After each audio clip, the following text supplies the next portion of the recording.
52, 57, 100. Those were the shooting splits last year for Tony Snell when he played for the Atlanta Hawks.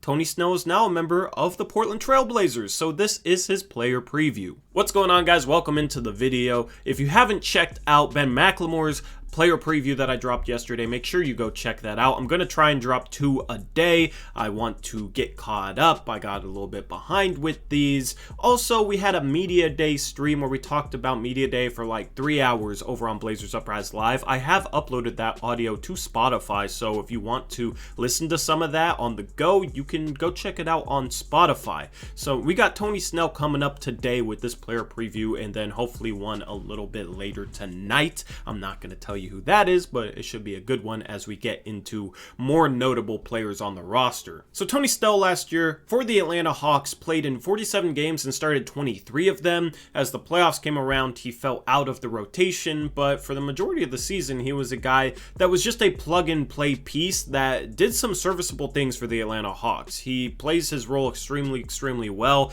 and he's insanely efficient. 52% from the field, 57% from 3, and 100% from the free throw line is insane. For additional context, he shot 26 for 62 from 2-point, which is good for 42%, but he is a 48% career shooter from there. From 3, he shot 62 for 109, so that is a small sample size, but he is a career 40% three-point shooter, so he's a lethal knockdown shooter. And while if he had played in 70 games last year, it's unlikely that he ends up shooting 57% from 3. It's still pretty impressive considering that he made more threes than he missed while shooting 109 of them. Now, he also hasn't missed a free throw in the last 2 seasons combined. 2 years ago, he shot 32 for 32 from the free throw line, and last year he shot 11 for 11, so he's made 43 straight free throws at least. The dude doesn't miss free throws. He's a career 84% free throw shooter, but the last 2 years has not missed. So if he ends up missing a free throw for the Portland Trail Blazers this season, it's his first free throw missed since 2019. His true shooting percentage last year was 70.8%, which is absolutely absurd. His career true shooting percentage is 59%. So last season was a bit of a small sample size situation with making his efficiency stats look so good. The smaller the sample size, the more it could be drastically good or drastically bad. So no, I don't think he's the best three-point shooter in the league, but Tony Snell comes in as a guy who's 6'6", can play the 2 or the 3, and is a knockdown shooter. He's also been an adequate defender. I wouldn't say he's noticeably good, but I wouldn't say he's bad either. He's actually pretty average on that end, so kind of like a Ben McLemore, who I talked about in the previous player preview. He's a guy who is a lethal three-point shooter, definitely better than McLemore is at this point, and he's an adequate defender. He just has more length than McLemore, so I like his fit at the 3 a little bit better, where McLemore is a bit more undersized at that position. Tony Snell is just a guy who's as simple as they come. He's not going to do anything off the dribble. Per 36 minutes, he did average 2 assists per game last year. For his career, he's at 1.9. I haven't seen him enough to know where a lot of those assists are coming from, but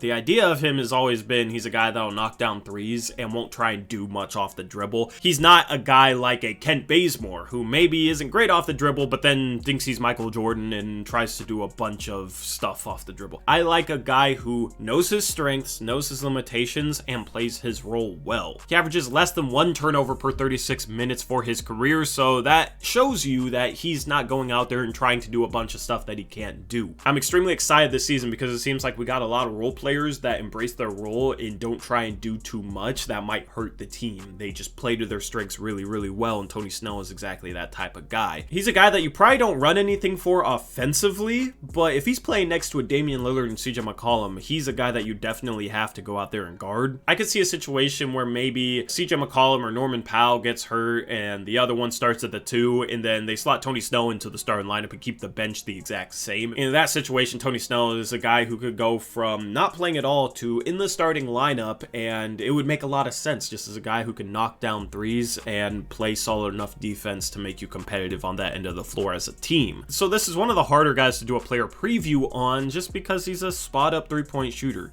He's not going to do too much off the dribble. He's not going to shoot many pull-ups. He's a guy who's a catch-and-shoot guy, a spot-up guy. a floor spacer. We'll see if he has anything else. As I said, I haven't watched enough of him, and if you look up at his highlights, it's pretty much just 3-point shots. Occasionally, he'll have a cut to the basket and finish that way. I would like to see that be a bigger part of our offense, so he can fit into that. Here's the thing though, any NBA player can cut and make a layup, so that's not really saying much. And occasionally, he'll also straight line drive to the rim. But overall, he kind of reminds me of a better defensive version, a better shooting version of Allen Crabbe in a way. Crabbe didn't do a whole lot off the dribble. He didn't get to the rim all that much. Now, Crabbe did take a lot of long twos and a lot of mid-range shots. One thing I like about Tony Snell's game is he doesn't take many of those. 64% of his shots last season came from the three-point line, and only 2% of them came from 16 feet to the three-point line. Only 11% of them came from 10 feet to 16 feet, and his career numbers are pretty in line with that. He's a guy that either tries to take a three or moves the ball along, gets the ball out of his hands, and lets other players make a play. He's not a guy that you're going to see pump faking on the three-point line, taking one dribble in and taking an 18-footer, unless maybe the shot clock is at 5. So I actually really like that part of his game. I feel like that's an underrated aspect of it.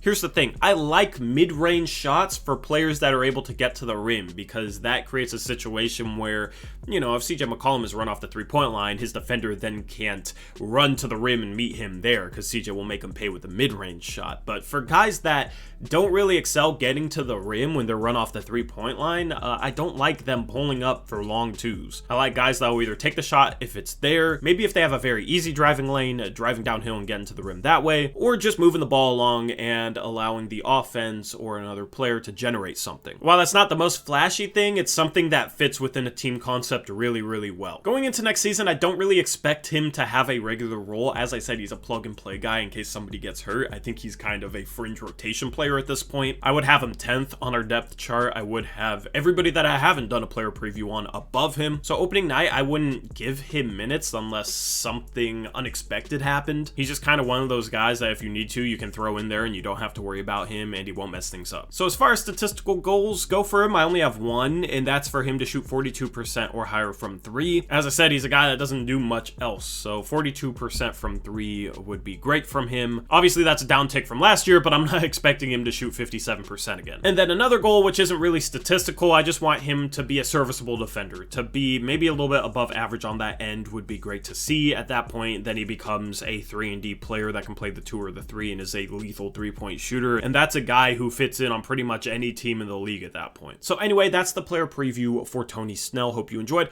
Let me know what you think about him down in the comment section below. He's a very mundane player, but not in a bad way. He's just a guy that doesn't really have a lot of aspects to his game, but what he does well, he does really, really well. So anyway, later tonight, we'll have a good one for you guys. We're getting into some of the players that I've been excited to make player previews on, so hopefully you're excited for those videos as well. Anyway, that's a wrap for this one. I'll catch you in the next one. Until then, as always, peace out.